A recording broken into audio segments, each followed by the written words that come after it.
nhà em bảo cũng thích trồng xanh. Đi sớm hơn tí được, tại vì lên chỗ Hà Nam sớm hơn. Lên sớm thì nó đỡ tắc. 1 đến 2 giờ à? Anh đón bà sau cùng cũng được, vậy bà xe xe. Hôm trước anh đón một lần rồi đấy, cái chỗ trường tiểu học anh đón em hai mẹ con ý. Hôm mà lên xong anh đi ra nhà cái gì quán bia gì ấy. Chở hai vợ chồng với một đứa con thì trả khách ở quán bia cái gì ấy. Ở cái chỗ cái hôm đúng rồi, hôm anh chở em với cái chú gì đấy, chú gì ở quân đội ấy.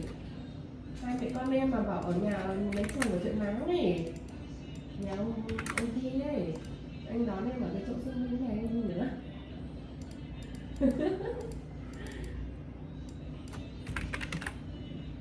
Ở ngay đây cái chỗ chùa An Cư, chỗ chùa Phật học là cái nhà thờ Nhung Đúc ấy. Đấy, anh nhớ là đấy, cái hôm mà buổi trưa trưa cũng 1 giờ hay gì đấy, 2 giờ ấy.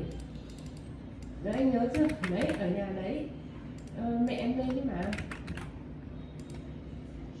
Anh cứ gọi cho em được. Vâng, vâng ạ. Vâng ạ, vâng ạ.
Từ 1-2 giờ ông lấy số của mẹ ở đây, ví dụ ông bảo là nếu mà ông lấy thì ông cứ gọi trước.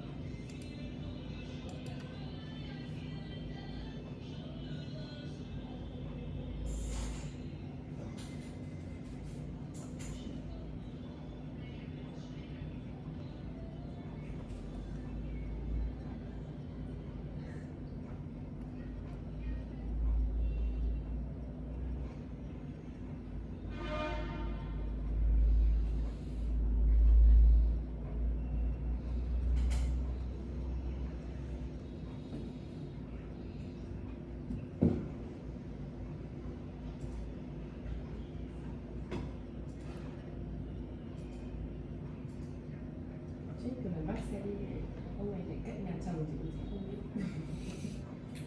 Đến lúc hỏi ra em ở đâu cuối cùng là thành nhà anh. anh đi lấy chồng chẳng biết nhà ai. Chắc không anh em. Không. Ý là ở nhà. Dạ. Vì không biết. Vâng.